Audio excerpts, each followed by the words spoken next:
Very warm welcome to all. Welcome back. This video will be discussing about a concept called as network address translation. What is the need for network address translation? We know about IP addressing. We have two types of addressing. One is IPv4 and IPv6.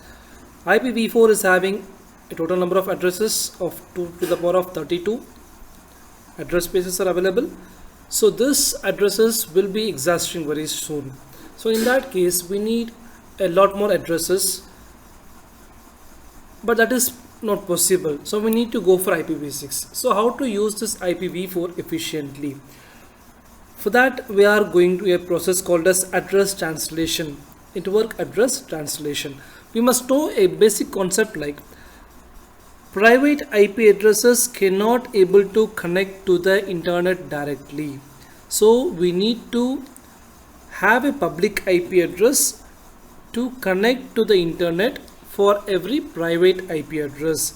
What is actually the private IP address? We know 10.0.0.1 is a class A series. Similarly, if it is 172.16.0.0 it is class B, and 192.168.0.0 it is class C. But these addresses are all private addresses. They cannot be recognized by the internet. Internet can able to recognize only the public IP addresses. So private IP addresses are used within a LAN. They cannot be used outside world. What is actually the outside world is? Outside world is the internet world, which we suppose this 10.0.0.1 need to access a google.com. It cannot do it without a public IP address.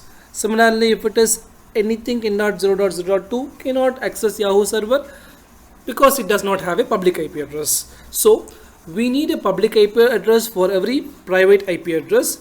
That can be done using a network address translation. So network address translation is a process of translating the private IP address to public IP address. So this can be done using a process called as network address translation. So in order to communicate with internet, we must have registered public IP address.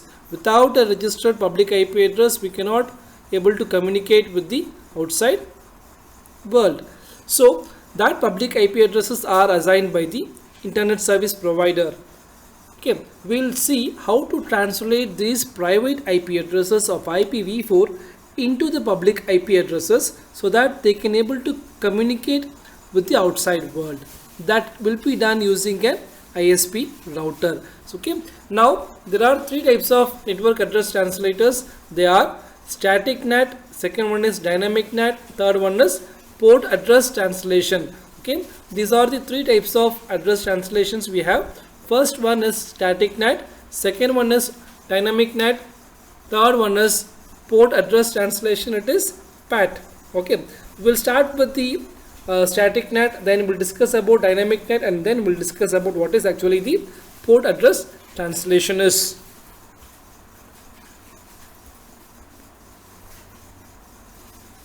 Okay, see what is actually the static NAT is. See, we have some private IP addresses. These private IP addresses should be allocated with public IP addresses. These private IP addresses should be allocated with these public IP addresses. So you can see that in the case of static NAT, our private IP addresses 192.168.1.1 I have assigned with 50.1.1.1. Similarly, 192.168.1.2 is being assigned with 50.1.1.2. You can observe that. What we can observe from this is, if I am having 100 number of private IP addresses, I need 100 number of public IP addresses. If I have 1000 number of private IP addresses, I need 1000 number of public IP addresses. So this is practically, it is a tedious task, as well as our main objective of network address translation is to handle a shortage of IPv4 addresses. So we have limited number of IPv4 addresses. That shortage to be handled using network address translation. But if I am using this process, one more thing I need to add is everything to be done we need to configure each and every IP address. We need to map each and every IP address, private to public, private to public, private to public, individually and manually. It cannot be done automatically. Clear? So this is the first very big drawback with this static NAT system, and we are not able to achieve our main target. Because 1000, if I am having 1000 private IP addresses, or if I am purchasing 1000 public IP addresses, what is the use of doing that? It is of no use. Okay, this is why we don't go for a static NAT process.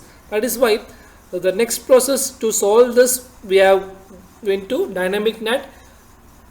In the dynamic NAT, we have improved one thing, like instead of manually configuring everything, we are able to configure that using automatic technique.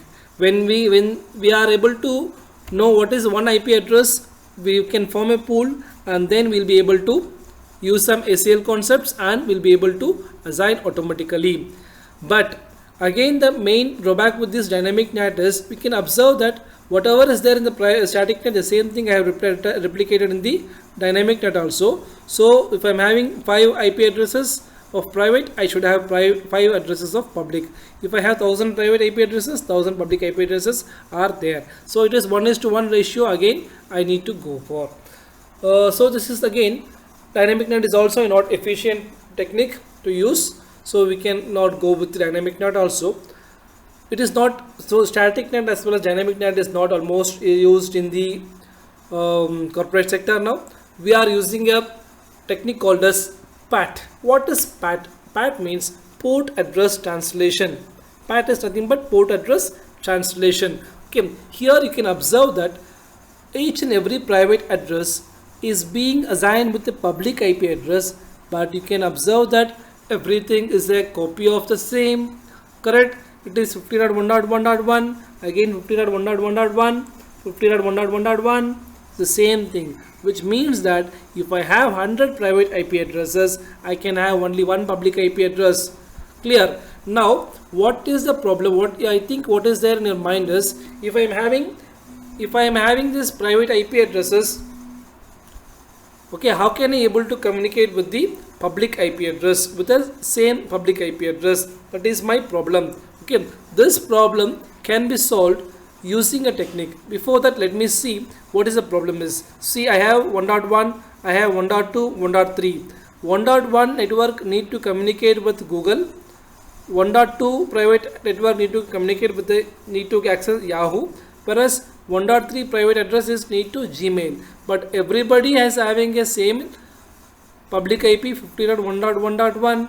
Correct? Now it is not able to follow. It is not able to communicate properly, right? So this network will get confused to whom which server to be accessed. That problem is being solved by the port address translation, by giving a port address to each and every private address. For example, 50.1.1.1 is having a port number of 2000, so it can access Google. So 2001 it can access Yahoo.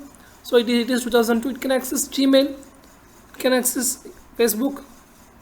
Anything can be accessed now. So now the problem is completely solved using the port address translation. The second advantage is nothing to be done by manually. Everything assigning the public IP addresses as well as the random port numbers. These the numbers are not in a sequential order, it is of random order. Every time it will get changing. We'll see that when we do the hands-on session, we'll experience how these port numbers are assigned, how these port numbers are keep on changing. This we'll discuss when we are discussing about the hands-on session using Cisco Packet Tracer. But these port numbers, we need to remember one thing. See, we have totally 0 to 65 536 port numbers available. In this, we know that it is 0 to 1023, it is completely reserved, and we can use from 1024 up to the last 65 536 ports can be used. So that many ports can be assigned here for matching with the private IP addresses. So this process we call it as port address translation. So comparing with static NAT and dynamic NAT, we have very good advantage with the port address translation. Okay, see, while doing the practical session on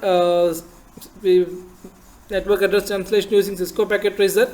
We'll not concentrate much on the dynamic NAT.